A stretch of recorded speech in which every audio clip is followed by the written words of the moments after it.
In the hushed, somnolent hours before dawn, where the world is suspended in a liminal state between the realm of dreams and the stark reality of day, there existed a space, a place, a moment that seemed to defy the very essence of time. It was in this ethereal interlude that Elias found himself standing at the precipice of a vast, undulating sea of wheat, the golden stalk swaying gently in the whispering breeze, as if beckoning him to a dance he was not yet sure he knew the steps to. The air was thick with the scent of earth and grain, a primal, comforting aroma that seemed to seep into his very bones, grounding him, yet simultaneously setting his soul aflame with an inexplicable yearning. Elias was a man of modest stature, his frame slight, almost insubstantial, as if the winds that rustled the wheat could easily lift him and carry him away to some distant, unknown land. His hair, a wild tangle of dark curls, framed a face that was both striking and unassuming, with high cheekbones and a strong jawline that belied his gentle nature. His eyes, though, were his most captivating feature, a deep, fathomless blue that seemed to hold within them the very essence of the sky, a sky that was now beginning to lighten with the first tentative fingers of dawn streaking the heavens with hues of pink and gold, as if the very heavens themselves were ablaze with a fire that only Elias could see. He stood there alone in the midst of this vast, swaying sea, feeling the weight of his solitude pressed down upon him like a physical force. It was a solitude that had become his constant companion, his shadow, his silent, ever-present confidant. It was a solitude that had once been a choice, a sanctuary from the noise and chaos of the world, a place where he could retreat and lose himself in the quiet, soothing embrace of his own thoughts. But now it had become something else, something darker, something more insidious. Now it was a gnawing, aching void, a chasm that yawned wide within him, threatening to swallow him whole. Elias had always been a man of faith, his belief in the divine as much a part of him as the very air he breathed. He had spent his life in service to that faith, his days filled with prayer and contemplation, his nights spent in the quiet, comforting embrace of his beloved books, his mind a vast library of scripture and sacred texts. He had always believed with a fervor that burned bright and true, that he was a chosen one, a child of God destined for greatness, for purpose, for meaning. But now, as he stood there, alone in the midst of that swaying sea of wheat, he could not help but feel that he had been forgotten and abandoned, left to wither and die, like a neglected plant in the scorching heat of the sun. The wind picked up, rustling the wheat around him, the stalks swaying and dancing in a wild, chaotic ballet. Elias closed his eyes, feeling the breeze wash over him, feeling the touch of the divine in its gentle caress.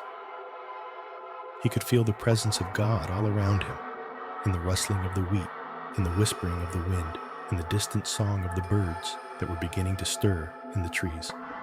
He could feel it, but he could not hear it. He could not understand it. He was surrounded by the divine, yet he felt more alone than ever. A tear trickled down his cheek, a single solitary drop of salt and sorrow. He dashed it away, angry at his own weakness, angry at his own inability to understand, to comprehend, to find meaning in the silence that surrounded him. He looked up at the sky, at the vast, endless expanse of blue that stretched out before him, feeling the weight of his own insignificance pressed down upon him.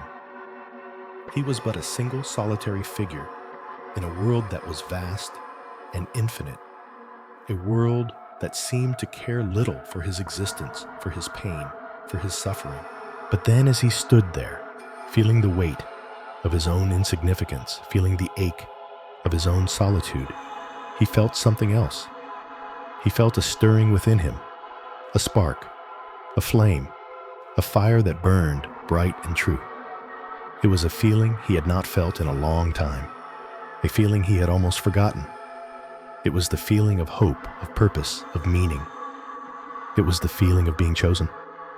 He looked down at his hands, at the calloused, weathered flesh that bore the marks of a life lived in service to his faith.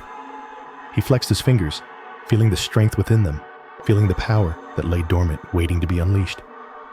He looked back up at the sky, at the vast, endless expanse of blue, and he knew with a certainty that burned bright and true that he was not alone. He was not forgotten. He was not abandoned. He was chosen. The wind picked up again, rustling the wheat around him, the stalks swaying and dancing in a wild, chaotic ballet. But this time, Elias did not close his eyes. This time he stood tall and proud, his head held high, his gaze fixed firmly on the horizon. He could feel the presence of God all around him, in the rustling of the wheat, in the whispering of the wind, in the distant song of the birds. And this time he could hear it. He could understand it. He could find meaning in the silence that surrounded him. For in that silence, he had found his voice. In that solitude, he had found his purpose. In that abandonment, he had found his meaning. He was chosen. He was special. He was a child of God, destined for greatness, for purpose, for meaning. And he would no longer ignore the message that had been sent to him. The message that had been whispered to him on the wind, the message that had been written in the very fabric of his being. He would no longer ignore the message that said he was loved. He would no longer ignore the message that said he was chosen.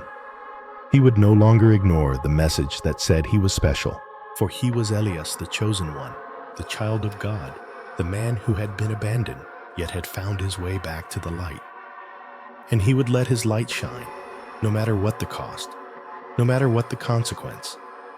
He would let his light shine, for he was chosen, and he would no longer ignore the message that had been sent to him. The message that had been whispered to him on the wind, the message that had been written in the very fabric of his being. He was chosen, he was special, he was loved, and he would let his light shine for all the world to see. In the quietude of her room, the weight of the world pressed down upon her, a suffocating blanket of invisibility. The walls, once a comforting cocoon, now felt like the bars of a cage trapping her in her own solitude. She sat by the window, the cold glass, a stark contrast to the warmth of her breath that fogged it up, a fleeting testament to her existence. The world outside was a bustling symphony of life, a stark contrast to the silent movie playing in her mind. The trees swayed in the breeze, their leaves whispering secrets to each other, while children laughed and played in the park, their joyous echoes a bitter reminder of her own loneliness. Her heart ached, a physical pain that throbbed with each beat, a drum of despair. Tears welled up in her eyes, blurring the world outside into a watercolor painting of indistinct shapes and colors. She felt like a ghost unseen, an unheard, a specter haunting the edges of reality. The words from the letter she had found earlier echoed in her mind, a haunting melody that she couldn't shake off. You are not alone. You are the chosen one. But chosen for what she wondered. Chosen to be ignored, to be forgotten, to be a silent observer of life's grand ballet. She looked down at her hands, her fingers tracing the lines on her palms as if searching for answers in her own palmistry. They were her hands familiar, and yet foreign, a part of her, and yet not. She felt disconnected, like she was watching her life from a distance, a silent observer in the grand theater of her own existence. The scent of her favorite perfume, a blend of jasmine and vanilla, wafted up from her wrists. A comforting aroma that grounded her in the present. But even that couldn't chase away the cold, the emptiness that had taken residence in her heart. A gust of wind rattled the window, a sudden sharp sound that made her jump. She looked out her eyes, scanning the sky, searching for answers in the clouds. They were dark and foreboding, a mirror to her own mood. The first drops of rain began to fall, a soft patter against the glass, a gentle rhythm that matched the beat of her heart. She watched as the raindrops traced their way down the window, their paths crisscrossing like the lines on her palms, a dance of chance and fate. She thought about the letter again, the words that had ignited a spark of hope in her heart. You are not alone. But who was she supposed to believe? the world outside that seemed to ignore her, or the words on a piece of paper that promised her a purpose. She felt like she was standing at a crossroads, a fork in the path of her life, and she didn't know which way to turn. Her stomach growled a sudden sharp reminder of the world outside her own thoughts. She looked at the clock, its hands pointing to a time that seemed to mock her.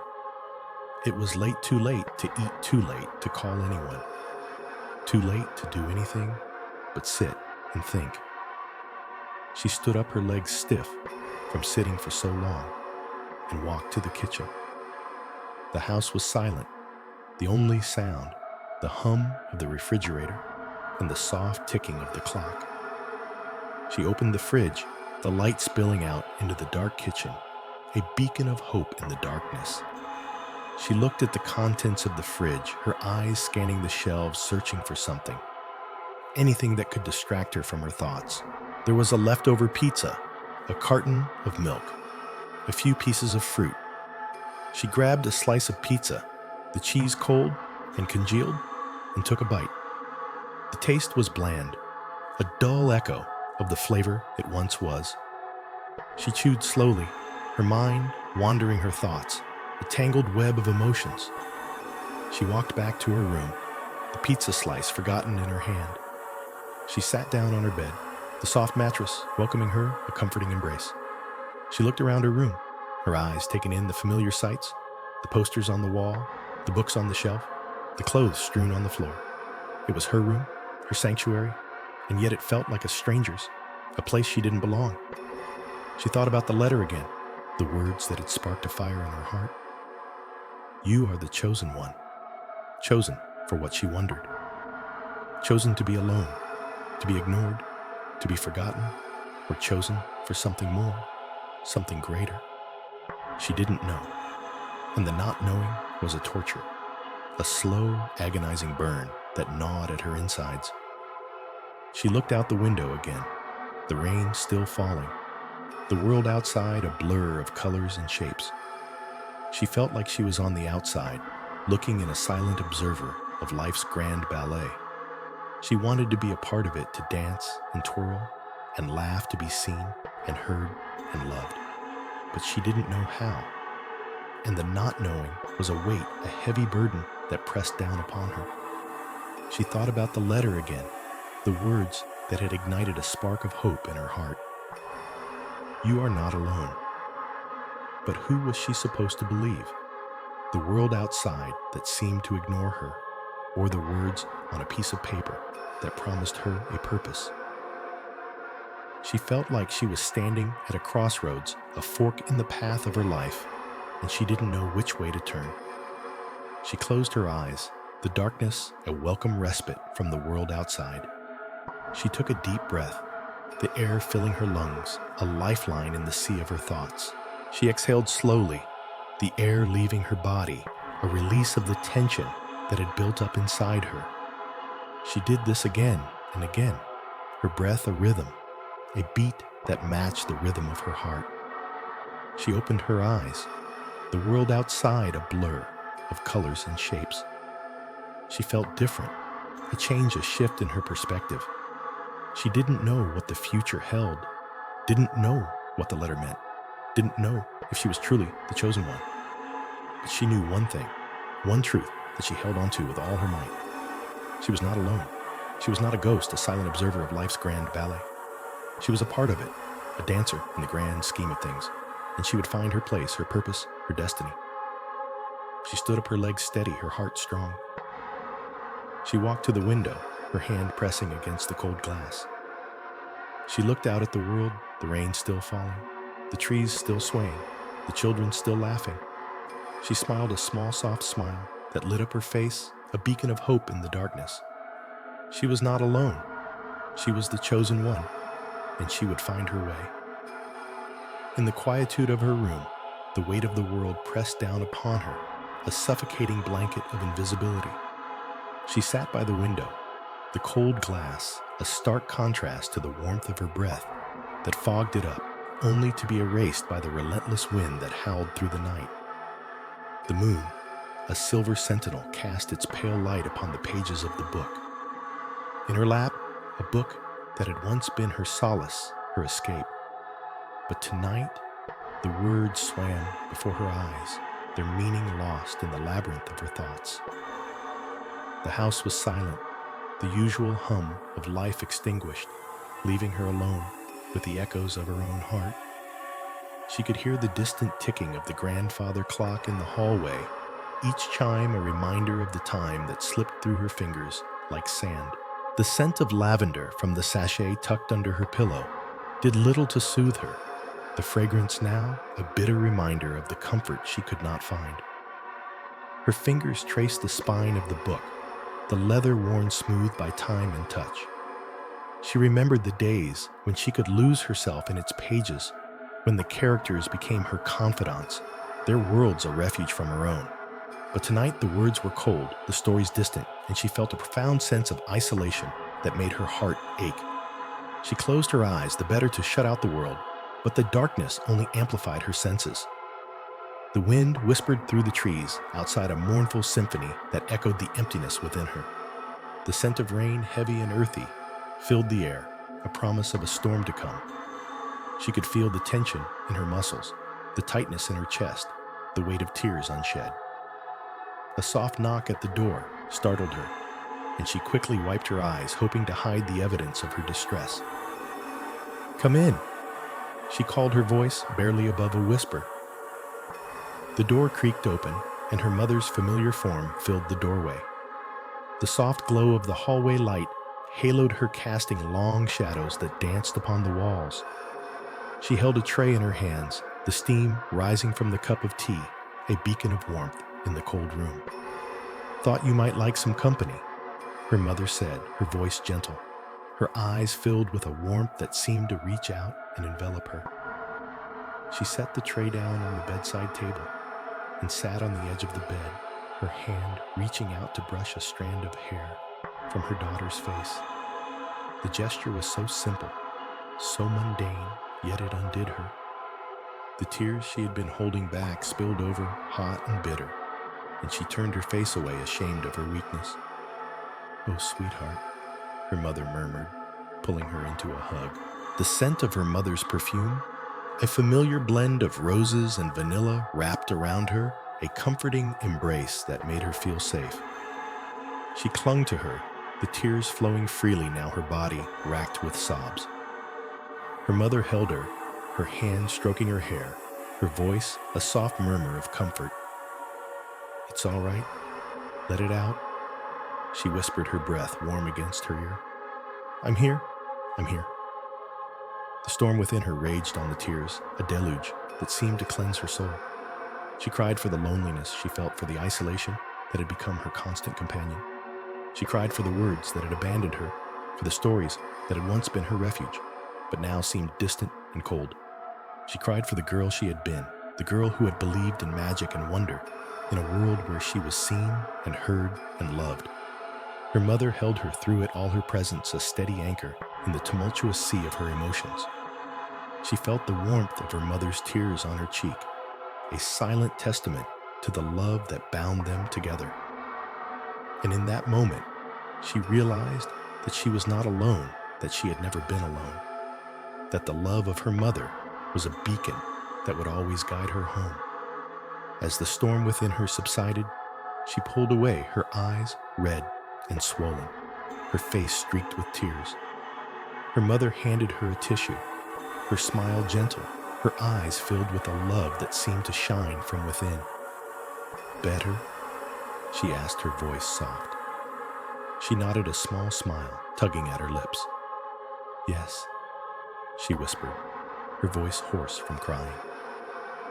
She took a sip of the tea, the warmth spreading through her, a balm to her aching heart. Her mother sat beside her, her hand resting on her knee, a silent promise of support. "Do you want to talk about it?" she asked, her voice gentle. She hesitated, the words lodged in her throat. But the love in her mother's eyes gave her the courage to speak, to voice the fears and insecurities that had been haunting her. "I feel like I'm invisible," she whispered, her voice barely audible. Like no one sees me, no one hears me, like I'm just there but not really. Does that make sense? Her mother's hand tightened on her knee, a silent show of support. It makes perfect sense, she said, her voice filled with empathy. But you are not invisible, my love. You are seen, you are heard, you are loved. You are a beacon of light in this world, and your words, your stories, they have the power to touch hearts and change lives. She looked at her mother, the tears welling up in her eyes again. But what if I can't find the words anymore? She asked, her voice filled with despair. What if the stories have left me? Her mother smiled, her eyes filled with a wisdom that seemed to span the ages. The words will come back, my love, she said, her voice filled with conviction. They always do. And when they do, you will pour your heart and soul into them, and they will be more powerful than ever before. But remember, your worth is not defined by your words, by your stories. You are worthy, you are valuable, you are loved, just as you are. She felt the tears spill over again, the love in her mother's words, a balm to her aching heart. She leaned into her, the warmth of her mother's embrace, a comfort that seemed to chase away the coldness of the night. As the storm outside raged on, she felt a sense of peace wash over her, a calm that seemed to settle her soul. She knew that the road ahead would not be easy, that the words would not come back overnight. But she also knew that she was not alone, that she had the love and support of her mother, of her family, of the people who mattered most. And with that knowledge, she felt a spark of hope ignite within her, a beacon of light that would guide her through the darkness. She took a deep breath, the scent of rain and lavender filling her senses, and she knew that she would find her way back to the stories, back to the words that had once been her refuge. For now she would rest, she would heal, she would allow herself to be loved. And when the time was right, she would pick up her pen and she would write. She would pour her heart and soul into her words, and she would create stories that would touch hearts and change lives. But for now, she would simply be, she would simply exist, and she would allow herself to be seen, to be heard, to be loved. Her mother held her close, her hand stroking her hair, her voice a soft murmur of comfort. And in that moment, she felt a sense of peace, a sense of belonging, a sense of home. She was not invisible, she was not alone. She was seen, she was heard, she was loved, and that was enough. In the quietude of the ancient library, the air thick with the scent of aged parchment and dust, Ilias found himself drawn to a particular tome, its leather binding worn and cracked with time. The library, a sanctuary of solitude, was his refuge, a place where the whispers of the past echoed softly, a balm to his aching heart. The grand hall, with its towering shelves and ornate carvings, was a testament to the knowledge of ages, yet it was also a silent witness to his isolation. Elias's fingers traced the spine of the book, feeling the rough texture beneath his fingertips. He pulled it gently from its resting place, the scent of aged paper wafting up to meet him. The book fell open in his hands, as if guided by an unseen force, revealing a passage that seemed to shimmer under the soft glow of the library's chandeliers. The words danced before his eyes, a message written just for him, a beacon of hope in his sea of despair. As he read, the weight of his loneliness began to lift, replaced by a warmth that spread through his chest, a feeling he had not experienced in a long time. The words spoke of a chosen one, a soul destined for greatness, a heart that would one day lead others to the light. The description was uncanny, a mirror held up to his own soul, reflecting back the truth that he had long denied. Tears welled up in his eyes, blurring the words on the page. He blinked rapidly, trying to clear his vision, but the tears fell freely, tracing paths down his cheeks. The emotion was overwhelming, a dam of feelings that had been held back for too long, finally breaking free. He felt a sob rise in his throat, but he swallowed it down his breath, hitching as he tried to regain control. The library, once a place of solitude, now felt like a sanctuary of understanding. The whispers of the past seemed to hum in agreement. a chorus of voices that echoed the words on the page. He could feel the presence of those who had come before him, their spirits lingering in the ancient hall, their wisdom etched into the very walls. They were not ignoring him, he realized. They were waiting, watching, their faith in him unwavering. Elias's hands trembled as he turned the page, his heart pounding in his chest like a drum. The words continued, a message of reassurance, a promise of guidance. He could feel the weight of his destiny settling on his shoulders, a mantle of responsibility that he was both honored and terrified to bear. But with the weight came a sense of purpose, a fire that ignited in his soul, burning away the chill of his loneliness. He looked around the library, his eyes taking in the grandeur of the hall, the countless books that held the knowledge of the ages. He was not alone, he realized. He was surrounded by the wisdom of the past, the guidance of those who had come before him. They were not ignoring him. They were waiting, their voices whispering in the pages of the books, their spirits lingering in the ancient hall. Elias took a deep breath, the scent of aged parchment and dust filling his lungs. He felt a sense of peace wash over him, a calm that settled in his heart. He was not abandoned. He was chosen. He was not ignored. He was guided. The message was clear, the path laid out before him.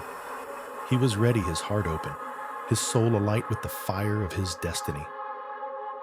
As he closed the book, the sound of the pages rustling filled the silence of the library. He stood, his legs steady beneath him, his heart strong in his chest. He was ready to face whatever lay ahead, ready to embrace his destiny, ready to lead others to the light. The library, his sanctuary, his refuge, had given him the strength he needed, the guidance he sought. He was no longer alone, he was chosen. And with that knowledge, he stepped forward, ready to face the future. In the quietude of her room, the weight of the world pressed down upon her, a suffocating blanket of isolation. The walls, once a comforting cocoon, now felt like the bars of a gilded cage, trapping her in a solitude that echoed with the silence of unheard cries. She sat by the window, her fingers tracing the cold, unyielding glass, her breath fogging up the pane in a fleeting, ephemeral dance. The world outside was a blur of colors and movement, a symphony of life that she could hear, but not feel, a dance she could see, but not join. Her heart, a fragile, trembling thing, fluttered in her chest like a caged bird, its wings beating against the bars of her ribs, desperate for freedom, for flight. The emotions within her were a tempest, a whirlwind of despair and longing, of anger and fear, all swirling together in a chaotic dance that left her breathless and dizzy. She felt like a leaf caught in a storm, tossed and turned by forces beyond her control. Her roots torn from the ground, her branches stripped bare.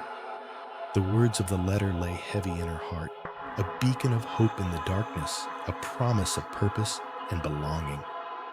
Yet the path ahead was shrouded in mist, uncertain and treacherous. She could feel the weight of expectation, the burden of the destiny that had been thrust upon her. It was a mantle. She was not sure she was ready to bear, a journey she was not sure she was ready to undertake. She closed her eyes the better to feel the emotions that surged within her. The fear was a cold, clammy hand around her heart, squeezing until she could barely breathe. The doubt was a whisper in her ear, an insidious voice that questioned her worthiness, her strength. The loneliness was a vast, yawning chasm, a void that threatened to swallow her whole. Yet beneath it all, there was a spark, a tiny ember of hope, of determination. It was a fragile thing, easily snuffed out, but it was there, a beacon in the darkness. She opened her eyes, her gaze drawn to the letter once more. The words were a lifeline, a promise of connection, of purpose. She could feel the love that had been poured into them, the care and the concern. It was a balm to her wounded heart, a salve to her aching soul. She could feel the presence of the divine, a warm, comforting glow that wrapped around her like a blanket, chasing away the cold, the loneliness, the fear. She took a deep breath, the scent of the letter filling her nostrils. A comforting, familiar smell. It was a scent of home, of safety, of love. She could feel the texture of the paper beneath her fingers, the rough, fibrous surface, a tangible connection to the world beyond her isolation. She could hear the rustle of the pages. As she turned them, a soft whispering sound that was a symphony to her ears. She began to read the letter again, her voice a soft trembling whisper in the quiet room. The words flowed over her, a river of comfort and hope, a balm to her wounded soul. She could feel the emotions behind them, the love, the concern, the belief. It was a lifeline, a promise of connection, of purpose. She could feel the presence of the divine, a warm, comforting glow that wrapped around her like a blanket, chasing away the cold, the loneliness, the fear. As she read, she could feel a change within her. The fear and the doubt began to recede. The loneliness and the isolation began to fade. She could feel a strength growing within her, a determination, a resolve. She was not alone. She was chosen. She had a purpose. She had a destiny to fulfill. She finished the letter, her eyes brimming with tears. She could feel the emotions within her, a tumultuous sea of feelings that threatened to overwhelm her. But she was not afraid. She was ready. She was ready to face the world, to embrace her destiny, to fulfill her purpose. She stood up, her body trembling with the force of her emotions. She could feel the power within her, a surge of energy that coursed through her veins, a fire that burned in her heart. She was ready. She was ready to step out of the shadows, to step into the light. She was ready to embrace her destiny, to fulfill her purpose. She took a deep breath, the scent of the letter still lingering in the air. She could feel the presence of the divine, a warm, comforting glow that wrapped around her like a blanket. She was not alone. She was chosen. She had a purpose. She had a destiny to fulfill. She stepped out of her room, her heart pounding in her chest, her body trembling with anticipation. The world outside was a blur of colors and movement, a symphony of life that she could now feel, a dance she could now join. She was ready. She was ready to embrace her destiny, to fulfill her purpose. She was ready to step out of the shadows, to step into the light. She was ready to live. In the quietude of her room, the weight of the world pressed down upon her, a suffocating blanket of despair. The walls, once a sanctuary of solitude, now felt like the bars of a cage trapping her in her own mind. She sat on the edge of her bed, the soft mattress yielding beneath her, a stark contrast to the rigidity of her thoughts. The room was a symphony of silence. The only sounds, the distant hum of the city, and the occasional creak of the old house settling into its own skin. Her eyes, red-rimmed and swollen, traced the familiar contours of her surroundings. The bookshelf, groaning under the weight of stories she had once lost herself in, now stood as a silent testament to her isolation. The paintings on the wall, once vibrant and full of life, now seemed to mock her with their cheerful hues. The air was thick with the scent of old paper and dust, a comforting aroma that now only served to deepen her melancholy. She clutched the letter in her hands, the paper crumpling under her desperate grip. The words, once a beacon of hope, now felt like a cruel joke. Chosen one. She scoffed, the bitterness of her laughter, a sour taste on her tongue. Chosen for what? To be alone, to be ignored, to be forgotten. The words swam before her eyes, a blur of ink and paper, a mockery of the promise they once held. A tear slipped down her cheek, tracing a path of sorrow that glistened in the dim light. She dashed it away, her hand trembling with the effort. She was tired, so tired of feeling this way, tired of the loneliness, the isolation, the feeling of being adrift in a sea of indifference. She wanted to scream, to rail against the injustice of it all, but she knew it would be futile. No one would hear her. No one would care.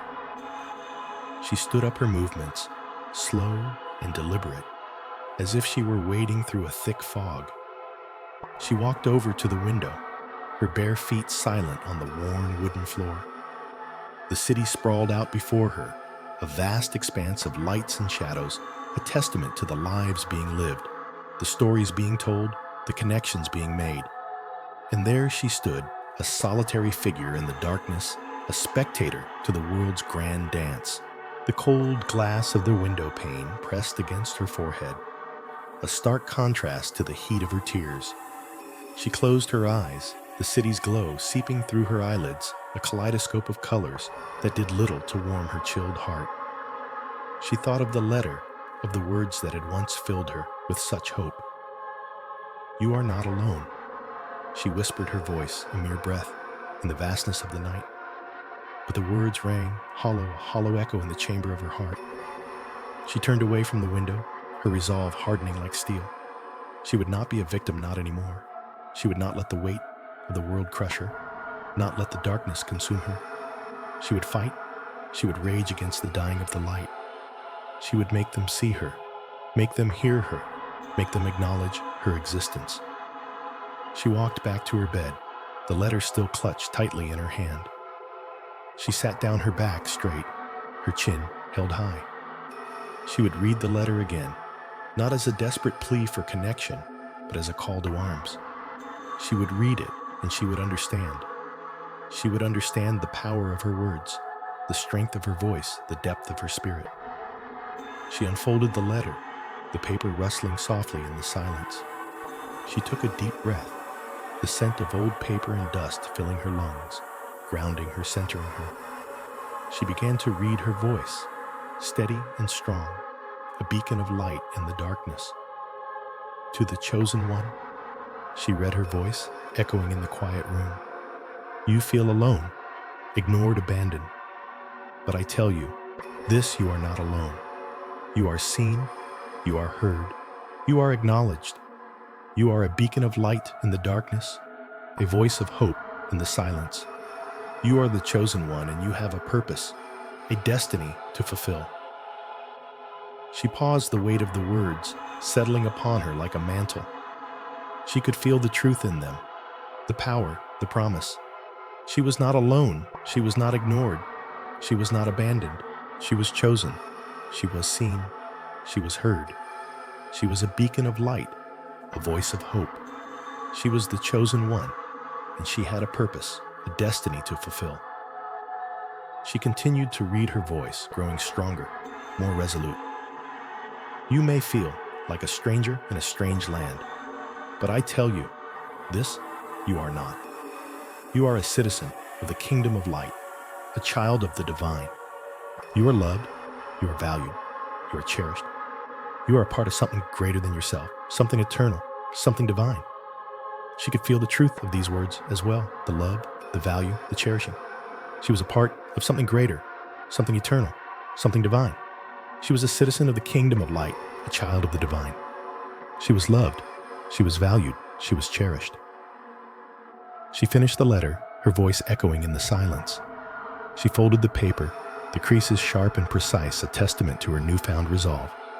She stood up, her movements swift and sure, a stark contrast to the hesitation of before.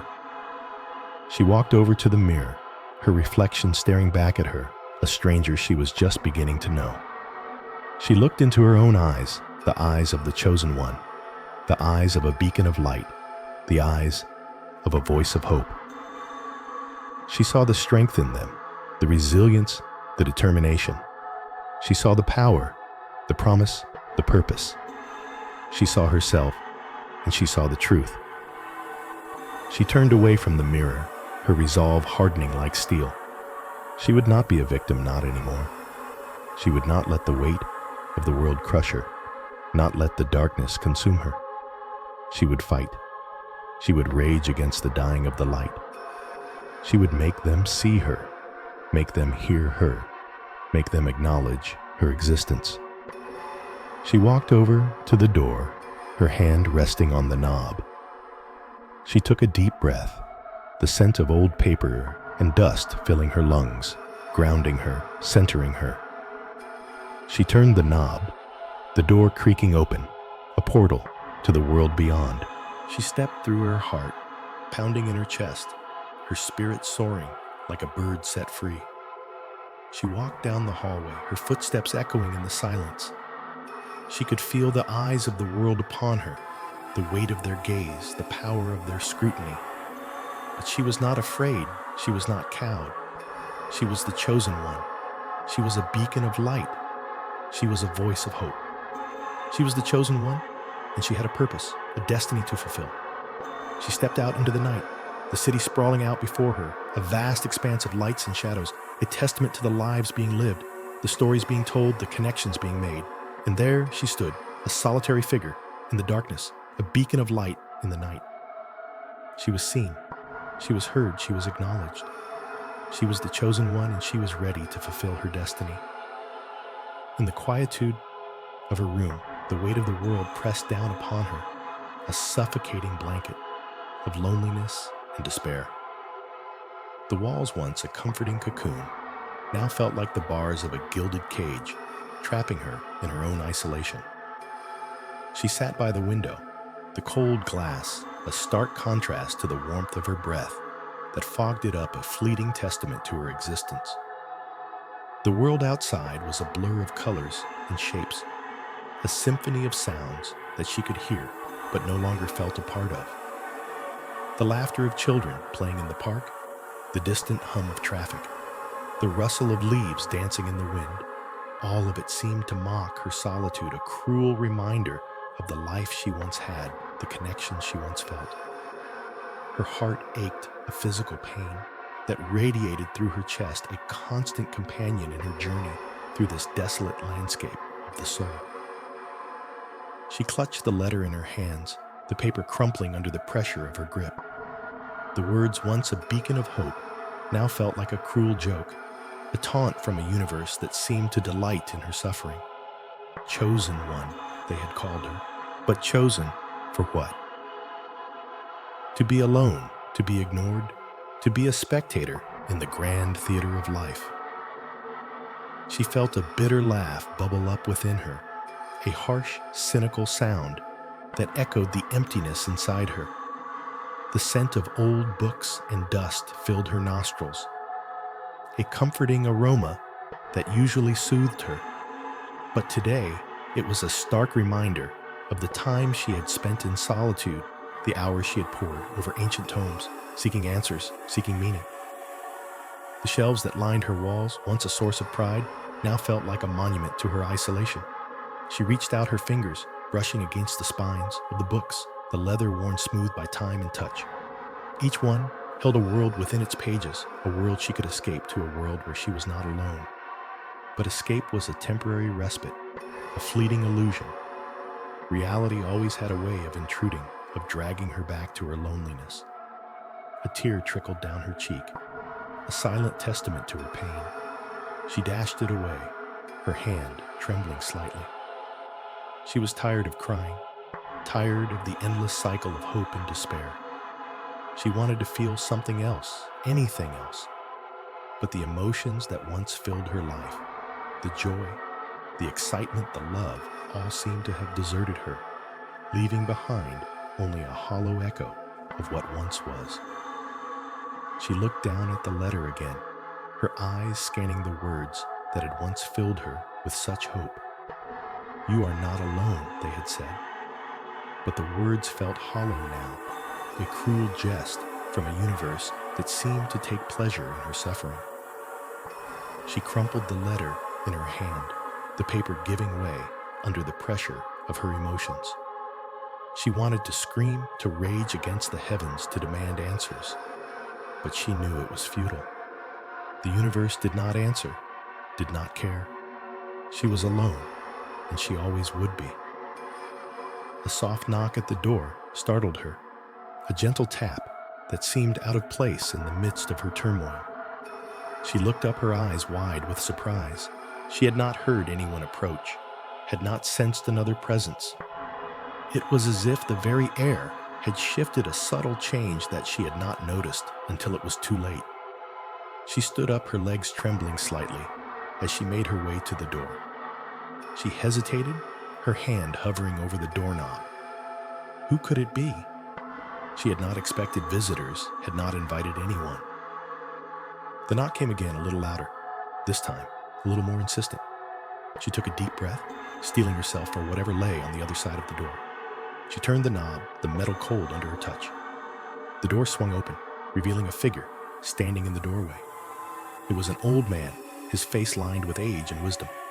He was dressed in simple robes, the fabric worn but clean. His eyes were kind, a warm brown that seemed to hold a world of understanding. He looked at her, his gaze steady, his expression unreadable. "Who are you?" she asked, her voice barely above a whisper. She was not afraid, not exactly, but there was a sense of unease, a feeling that something was not quite right. "I am a friend," the old man said, his voice soft, soothing. "I have come to help you." She looked at him, her eyes searching his face for any sign of deceit, but she saw only kindness, only concern. She stepped back, gesturing for him to enter. He walked in his steps, slow and measured. He looked around the room, his eyes taking in the shelves of books, the window that overlooked the park, the crumpled letter on the floor. "You have been feeling alone," he said, his voice a statement rather than a question. "You have been feeling ignored, forgotten." She nodded, her eyes filling with tears. "Yes," she whispered, "I have." He walked over to her, his hand reaching out to touch her shoulder. His touch was gentle, comforting. "You are not alone," he said, his voice firm, his words a promise. "You are not forgotten. You are chosen, and you have a purpose." She looked at him, her eyes wide with hope. "How do you know?" she asked, her voice barely above a whisper. "How do you know that I am not alone, that I am not forgotten?" He smiled, a warm, comforting smile that seemed to light up the room. "Because I have been where you are," he said. "I have felt what you feel, and I have found my way out of the darkness. I can help you find your way too." She looked at him, her eyes searching his face. She saw the truth in his eyes, the sincerity in his smile. She felt a spark of hope, a tiny flame that threatened to ignite into something brighter, something stronger. "Tell me," she said, her voice steady, her resolve firm. "Tell me how I can find my way out of the darkness." He nodded, his hand still on her shoulder. "It will not be easy," he said. "The path is long and winding, and there will be obstacles along the way. But you are strong, and you are capable. You can do this." She took a deep breath, her heart pounding in her chest. She felt a sense of determination, a sense of purpose. She was not alone. She was chosen, and she would find her way out of the darkness. The old man smiled, his eyes crinkling at the corners. "Come," he said, his voice gentle.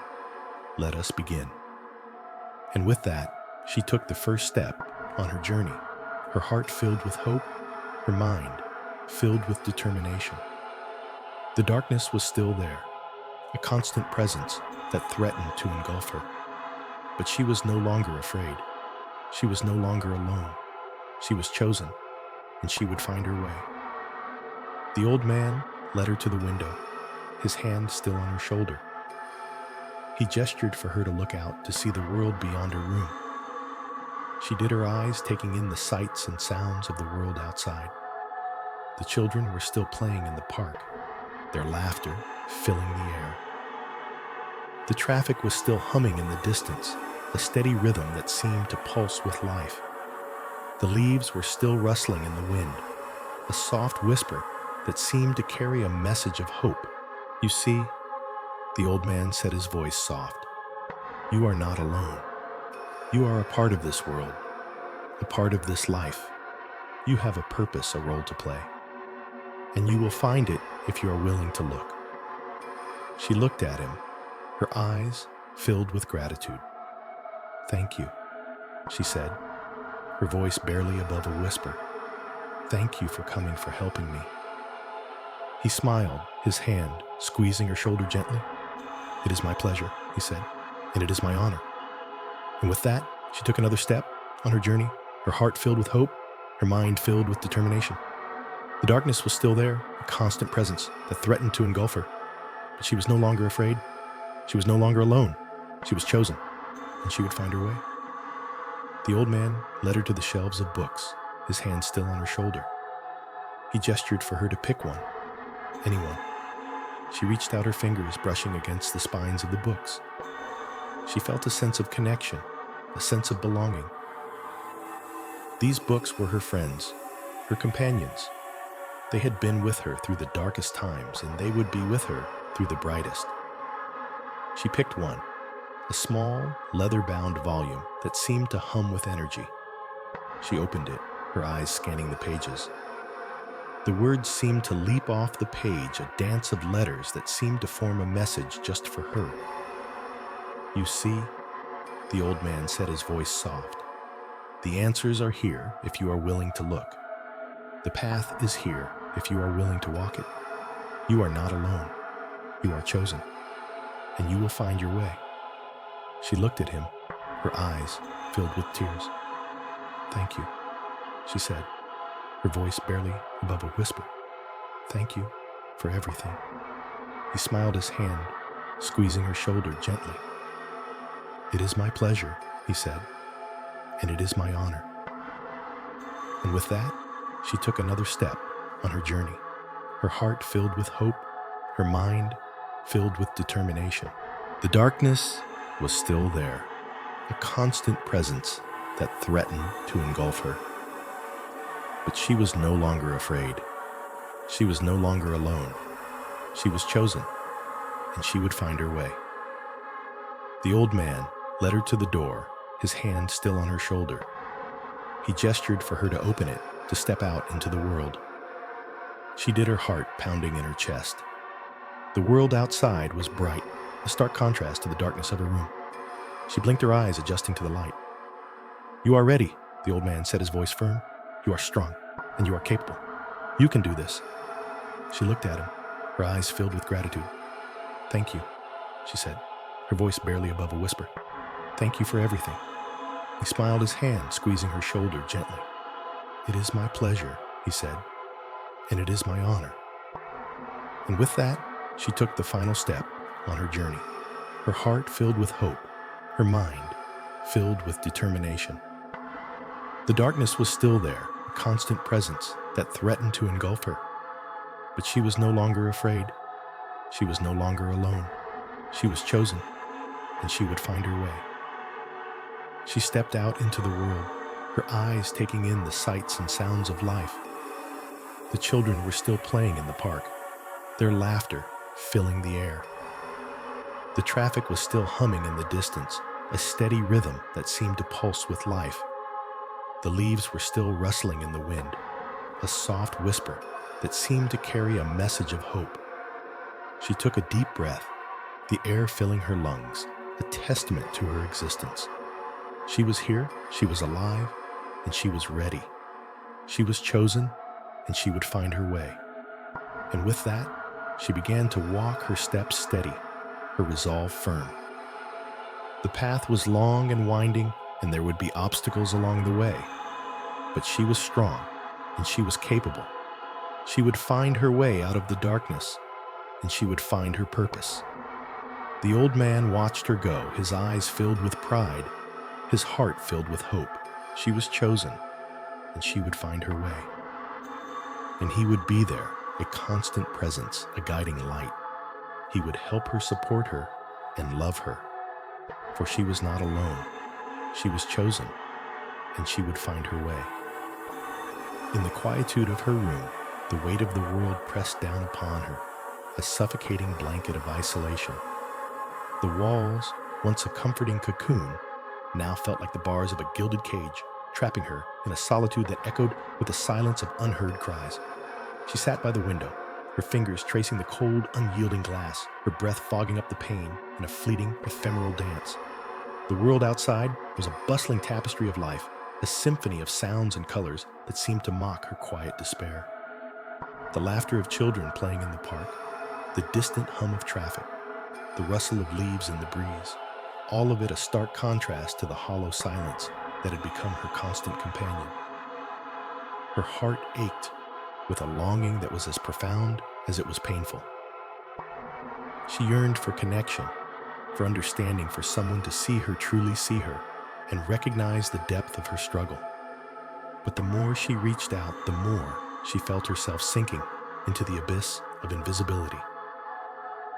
The messages she sent into the void, the cries for help disguised as casual conversation, the subtle hints dropped into the abyss of social media, all met with the same deafening silence. It was as if she had become a ghost, haunting the edges of people's lives, visible yet unseen, heard yet unheard. The weight of her emotions was a physical burden, a leaden ball in the pit of her stomach that made even the simplest tasks feel like insurmountable challenges. The taste of food was bland, the scent of flowers unremarkable, the touch of fabric against her skin barely noticeable. Her senses had dulled, numbed by the relentless onslaught of her emotional turmoil. She moved through her days like a sleepwalker, going through the motions but feeling nothing, her heart encased in a thick layer of ice that no amount of warmth could thaw. Yet amidst the despair, there was a flicker of something else, a tiny persistent spark of hope that refused to be extinguished. It was a whisper in the back of her mind, a gentle nudge that told her she was not alone, that she was seen, that she was loved. It was a feeling that defied logic, a sense of connection that transcended the physical world. She couldn't explain, it couldn't rationalize it, but it was there, a constant presence that buoyed her up when she felt herself sinking. One evening, as the sun dipped below the horizon, casting the sky in hues of orange and pink, she found herself drawn to the old weathered Bible that had been a gift from her grandmother. The leather cover was worn smooth by time, and touched the pages yellowed with age. She opened it, the familiar scent of old paper and ink filling her nostrils, and let her fingers trace the words of the Psalms. The words seemed to leap off the page, speaking directly to her heart, as if they had been written just for her. Even though I walk through the darkest valley, I will fear no evil, for you are with me. Your rod and your staff, they comfort me. The words resonated deep within her, a balm to her weary soul. She felt a sense of peace wash over her, a calm that she hadn't felt in a long time. It was as if the very words were a lifeline, pulling her out of the depths of her despair and into the light of hope. In that moment, she realized that she was not alone, that the feeling of abandonment, of being ignored, was not the whole truth. There was a higher power, a divine presence that saw her, that knew her, that loved her.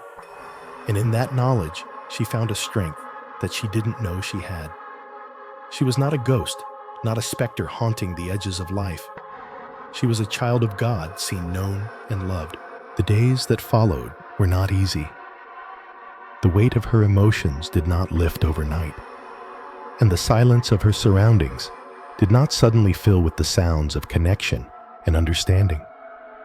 But there was a change, a subtle shift in her perspective. She began to see the world with new eyes, to recognize the beauty in the small things, to find joy in the simple pleasures of life. She started to reach out, not with the desperate cries of a drowning woman, but with the quiet confidence of someone who knew she was not alone. She wrote letters to old friends, not expecting a response, but simply sharing her thoughts and feelings. She volunteered at a local shelter, finding solace in the act of giving to others. She spent time in nature, letting the beauty of the world around her fill her heart with peace. And she prayed not with the fervent desperation of someone seeking a miracle, but with the quiet trust of someone who knew that she was heard. The responses came slowly, but they came. A friend reached out, apologizing for the silence, expressing a desire to reconnect. A stranger at the shelter thanked her for her kindness, their eyes filled with gratitude. The birds sang in the trees, the sun warmed her face, and the words of the Psalms echoed in her heart. She was seen, she was known, she was loved, and in that knowledge, she found the strength to keep going, to keep reaching out, to keep hoping. For she was not alone. She was a child of God, and she was chosen. Chosen to feel the depth of her emotions, chosen to experience the pain of isolation, and chosen to find the strength to rise above it. And in that choice, she found her purpose, her passion, and her peace. In the quietude of the night, the world seemed to conspire against you, amplifying the silence that had become your constant companion. The stars, those distant, indifferent eyes, twinkled mockingly, their light taking eons to reach you, if it ever did at all. You sat on the cold, hard floor of your room, the walls closing in the air thick with the weight of your solitude. The question echoed in your mind, a relentless whisper that refused to be silenced. Is everyone ignoring you? The day had been a tapestry of moments that stitched together the fabric of your isolation. You had walked through the bustling streets, a ghost amidst the living, your presence unacknowledged, your voice unheard. Colleagues had laughed at jokes you hadn't heard, their eyes meeting in shared amusement, leaving you out a stranger in their midst. Friends had made plans, their excited chatter a symphony of exclusion, their invitations never extended to you. You had stood on the periphery, a silent observer, a spectator to the lives of others, your own life, a blank page untouched by the vibrant colors of connection. You had tried to reach out your heart, heavy with the need to be seen, to be heard, to be acknowledged. But your words had fallen on deaf ears, your gestures met with blank stares. You had felt like a beacon in the night, your light shining brightly, desperately, seeking to pierce the darkness, to find a kindred spirit, a soul who understood. But the darkness had been impenetrable, your light swallowed whole, leaving you adrift in a sea of oblivion. The silence had become a physical entity, a heavy cloak that draped over your shoulders, its weight pressing down on you, threatening to crush you beneath its oppressive force. You had screamed into the void, your voice raw, with the agony of your isolation, but the void had swallowed your cries, leaving no echo, no trace of your existence. You had felt like a character in a play, your lines unspoken, your presence unnoticed, your purpose forgotten. But in the depths of your despair, a spark of defiance had ignited within you.